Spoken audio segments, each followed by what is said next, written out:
Hello friends, welcome to my channel রন্ধনশালাতে সবাইকে স্বাগতম। আমি সুস্মিতা বলছি, আপনাদের সঙ্গে একটি রেসিপি শেয়ার করব। ঠিক স্যুপের একটি রেসিপি আপনাদের সামনে নিয়ে এসেছি। তো এটা যেমনই মজাদার খেতে, তেমনই কিন্তু স্বাস্থ্যকর, আর বাচ্চাদের জন্য তো আরও হেলদি, কারণ বাচ্চারা তো সবজি খেতে এমনিতেই পছন্দ করে না। তো সবজি দিয়ে স্যুপটা রান্না করলে সবজিও খাওয়া হয়ে যাবে এবং স্যুপ তো আছেই। তো চলুন রেসিপিটা শুরু করা যাক। তো এখানে আমি দোকান থেকে ম্যাগি স্যুপের প্যাকেট কিনে নিয়ে এসেছি, এবং এই স্যুপটা তৈরি করতে আমার যে সবজিগুলো লাগছে সেটা হলো ব্রোকলি, স্কোয়াশ, ফুলকপি, পাতাকপিটাও কাটা আছে, সেটা পরে দিব। দেখুন টুকরো টুকরো করে কেটে নিয়েছি একটু ছোট সাইজের। গোলমরিচ নিয়েছি, ডিম নিয়েছি, টমেটো নিয়েছি, পেঁয়াজ, আদা, রসুন নিয়েছি। মরিচটা অপশনাল। তো আদাটা কিন্তু লম্বা লম্বা চিকন চিকন সাইজ করে কেটে নিয়েছে। তো প্রথমে আমি প্যানে সামান্য জল দিয়েছি, সবজিগুলো একটু সিদ্ধ করে নেব। তো সবজিগুলো দিয়ে দিচ্ছি এবং চিমটি পরিমাণ লবণ দিচ্ছি।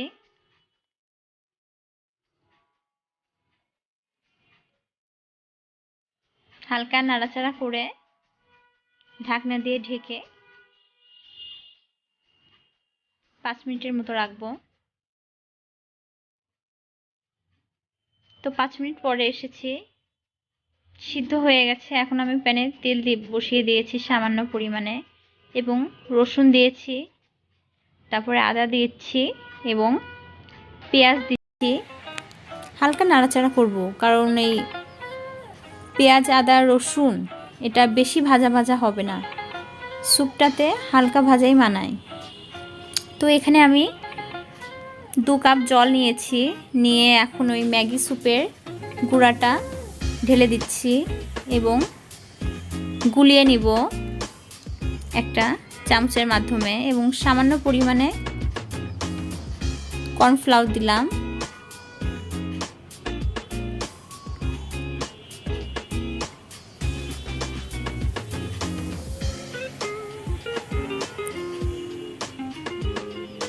চামচ দিয়ে নাড়াচাড়া করতে হবে, না হলে নিচে লেগে ধরবে। তো পেঁয়াজ, আদা, রসুনটা ভাজা ভাজা হচ্ছে হালকা মিডিয়াম হিটেই, এবং তারপর আমি সবজিগুলো দিয়ে দিব।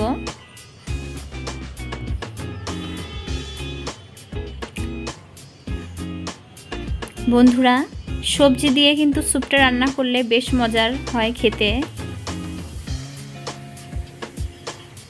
এখানে আমি চিকেন অ্যাড করছি না, কারণ শুধু সবজি দিয়েই স্যুপটা তৈরি করব। তো এখানে আমি টমেটো এবং পাতাকপিও দিয়ে দিলাম।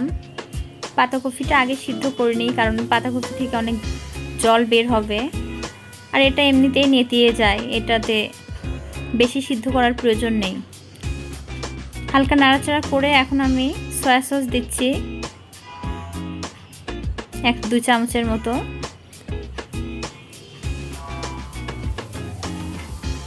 হালকা নাড়াচাড়া করে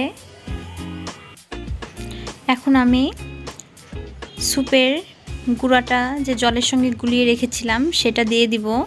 তার আগে একটু নাড়াচাড়া করে নিব, না হলে জমাট বেঁধে থাকতে পারে।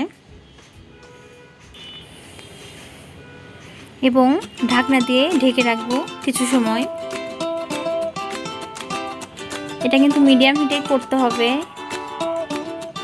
ঘন হয়ে গেছে এবং সুন্দর একটা কালার এসেছে। এখন আমি ডিম দিয়ে দিচ্ছি, একটা ডিম দিচ্ছি। ডিমটা দিয়ে নাড়াচাড়া করলেই কিন্তু ডিমটা স্যুপের সঙ্গে মিশে যাবে।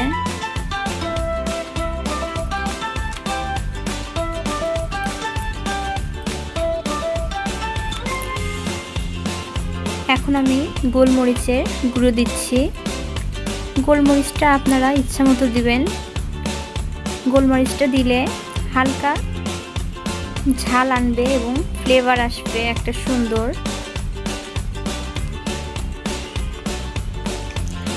তো স্যুপটা তৈরি করা কিন্তু আমার কমপ্লিট। মৃদু মৃদু হিটে ফুটছে, তো একটা সুন্দর ফ্লেভারও আসছে। আপনারা যদিও পাচ্ছেন না, আমি পাচ্ছি। এবং দেখুন কালারটাও কি সুন্দর হয়েছে, একদম জোস। তো বন্ধুরা, স্যুপটা তৈরি করা আমার কিন্তু কমপ্লিট হয়ে গেল। এখন আমি পরিবেশন করছি। তো বন্ধুরা, পরিবেশনের সময় অবশ্যই লেবু দিয়ে পরিবেশন করবেন, কারণ লেবু দিলে কিন্তু স্যুপের স্বাদটাই চেঞ্জ হয়ে যাবে এবং খেতেও ভালো লাগবে।